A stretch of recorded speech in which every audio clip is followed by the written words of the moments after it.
Let's continue to look at Babylon. Let's look through Ezekiel through Zephaniah. Let's go to Ezekiel 12, and we want 13.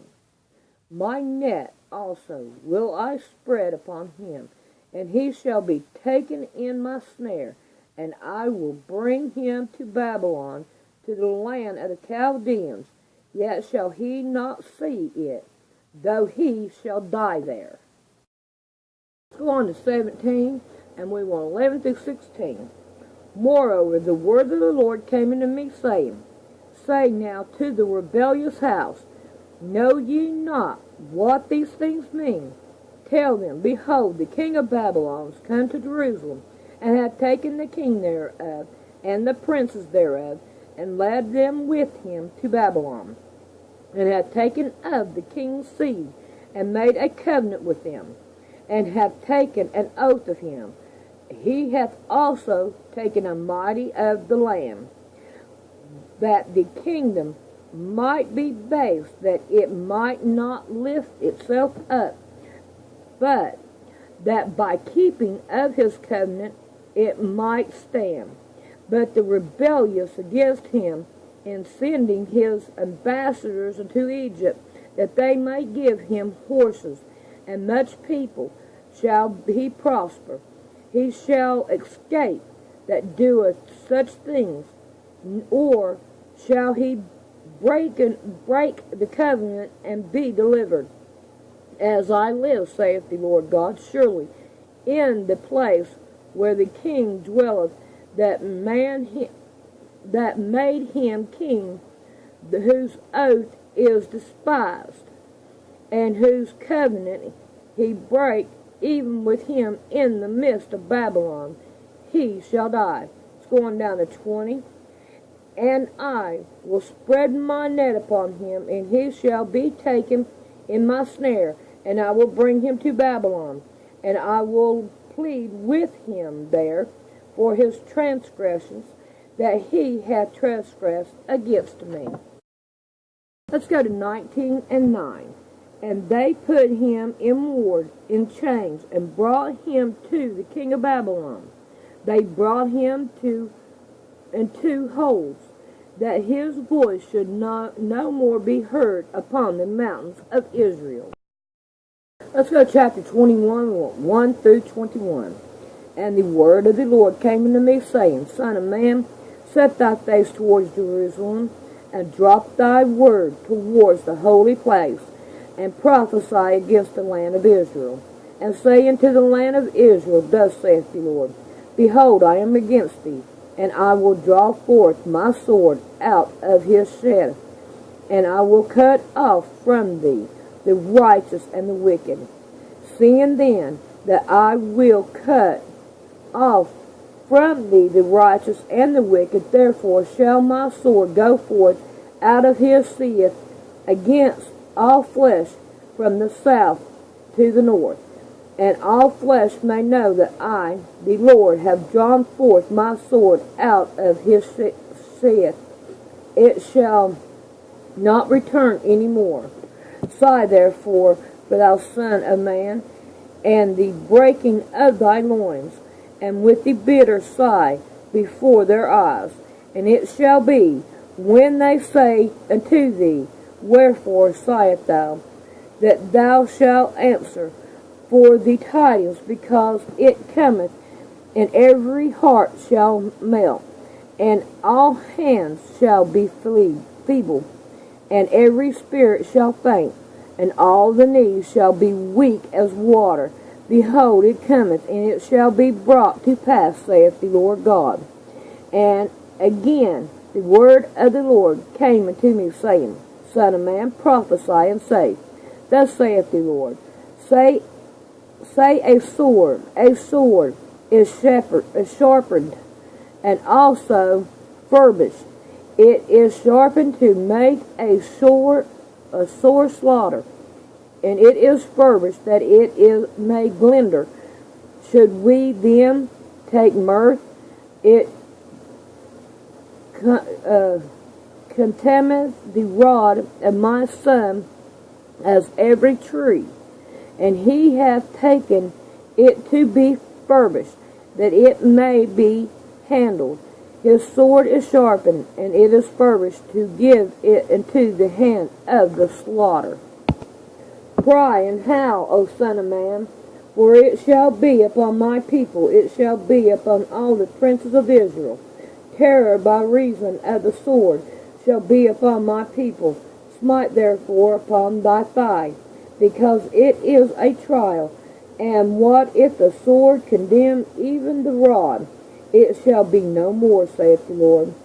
Thou therefore, son of man, prophesy, and smite thy hands together, and let the sword be doubled the third time, the sword of the slain. It is the sword of the great men that are slain, which endureth until their private chambers. I have set the point of the sword against all the gates, that their heart may faint, and the ruins be multiplied. Yea, it is made bright, it is wrapped up for the slaughter. Go thee one way or the other, either on the right hand or on the left, whatsoever thy face is set. I will also smite thy hands together, and I will cause my fury to rest. I, the Lord, have said it. The word of the Lord came unto me, saying, Also, thou son of man, appoint thee 2 ways, that the sword of the king of Babylon may come. Both twain shall come forth out of one land, and choose thou a place. Choose it at the hand of the way of the city. Appoint a way that the sword may come to Ramoth of the Amorites, and to Judah in Jerusalem the defense. For the king of Babylon stood at the parting of the way, at the head of the 2 ways, to use the vision. He made his arrow bright. He consulted with images. He looked in the laver. Let's go to chapter 24. We want 1 and 2. Again, in the 9th year, in the 9th month, in the 10th day of the month, the word of the Lord came unto me, saying, Son of man, write thee with the name of the day, even of this same day, the king of Babylon set himself against Jerusalem this same day. Let's go to chapter 26 and we want verse 7. For thus saith the Lord God, Behold, I will bring upon Tyrus Nebuchadnezzar, king of Babylon, a king of kings from the north, whose horses, and with chariots, and with horsemen, and companies, and much people.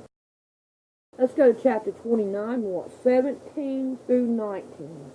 And it came to pass in the 7th and 20th year, in the 1st month, in the 1st day of the month, that the word of the Lord came unto me, saying, Son of man, Nebuchadnezzar, king of Babylon, caused his army to serve a great service against Tyre.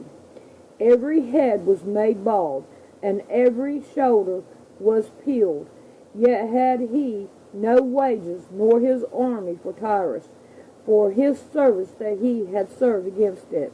Therefore thus saith the Lord God, Behold, I will give the land of Egypt unto Nebuchadnezzar, king of Babylon, and he shall take her multitude, and shall spoil her, and take her prey, and it shall be the wages of his army. Let's go to chapter 30, and we want verse 10. Thus saith the Lord God, I will also make the multitude of the Egyptians to cease by the hand of Nebuchadnezzar, king of Babylon. Let's go on over to 24 through 26. And I will strengthen the army of the king of Babylon, and I will put my sword in his hand. But I will break Pharaoh's arms, and he shall groan before him with the groaning of a deadly wounded man. But I will strengthen the armies of the king of Babylon, and the armies of Pharaoh shall fall down, and they shall know that I am the Lord, when I shall put my sword into the hand of the king of Babylon, and he shall stretch it out upon the land of Egypt. And I will scatter the Egyptians among the nations, and disperse them among the countries, and they shall know that I am the Lord. Let's go to 32 and 11. For thus saith the Lord God, the sword of the king of Babylon shall come upon thee. Let's go to Daniel, and we want 1 and 1. In the 3rd year of the reign of Jeroboam, king of Judah, came Nebuchadnezzar, king of Babylon, unto Jerusalem, and besieged it. Let's go to chapter 2, 12 through 18. For this cause the king was angry and very furious, and commanded to destroy all the wise men of Babylon.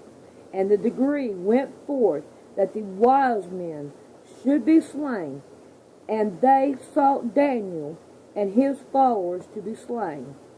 Then Daniel answered with the counsel and wisdom of Arioch, the captain of the king's guard, which was gone forth to slay the wise men of Babylon. He answered and said to Arioch, the king of captains, Why is the decree so hasty from the king? And Arioch made the thing known to Daniel. Then Daniel went in and desired of the king that he would give him time, and that he would show the king the interpretation. Then Daniel went to his house and made the things known unto, here we go,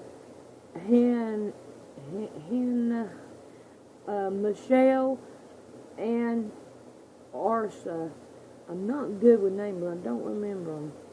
His companies, that they would desire mercy of the God of heaven concerning this secret, that Daniel and his followers should not perish with the rest of the wise men of Babylon.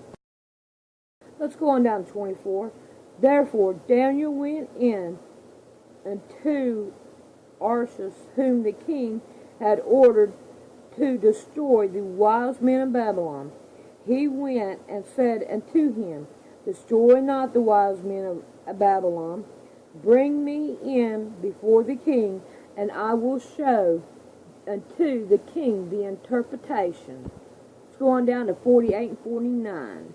Then the king made Daniel a great man, and gave him many great gifts, and made him ruler over the whole province of Babylon, and chief of the governors over all the wise men of Babylon.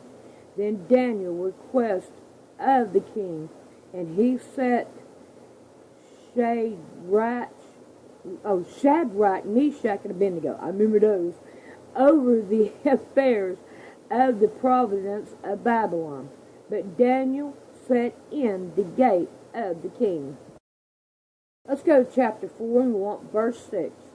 Therefore made I a decree to bring in all the wise men of Babylon before me, that they might make known unto me the interpretation of the dream. It's going down to 29 and 30. At the end of the 12 months, he walked in the place of the kingdom of Babylon.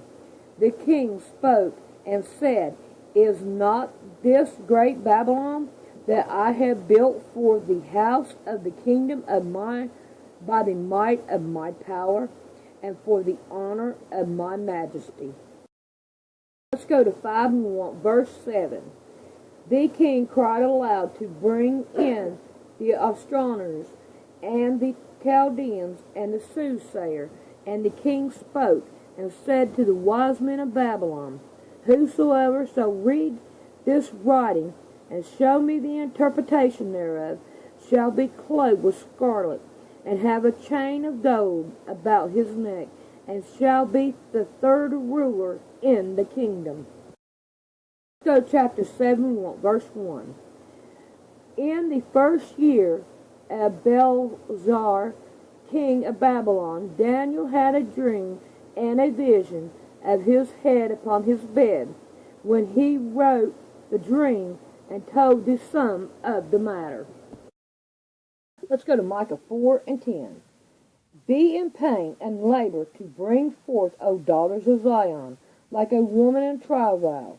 For now shalt thou go forth out of the city, and thou shalt dwell in the field, and thou shalt go even to Babylon. There shalt thou be delivered. There the Lord shall redeem thee from the hand of thine enemy. Let's go to Zephaniah. We want 2 and 7. Deliver thyself, O Zion, that dwelleth with the daughters of Babylon. Let's go to chapter 6, we want 9 through 13. And the word of the Lord came unto me, saying, Take of them, of the city captives, even of Chaldea, of Tobiah, and of which are come from Babylon, and come through the same day, and go into the house of Joash, the son of Zephaniah.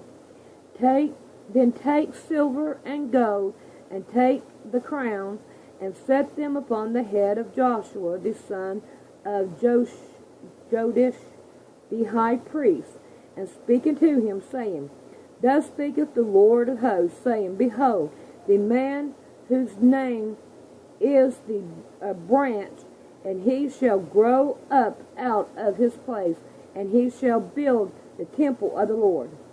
Even he shall build the temple of the Lord, and he shall bear the glory, and shall sit and rule upon his throne, and he shall be a priest upon his throne, and the counsel of the place shall be between them both.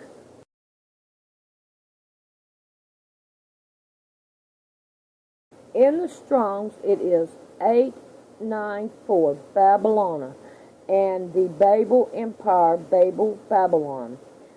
895, Babylon. At 1101, to overflow, to mix, confound, fade, mingle, mix, give, provender, and tempter.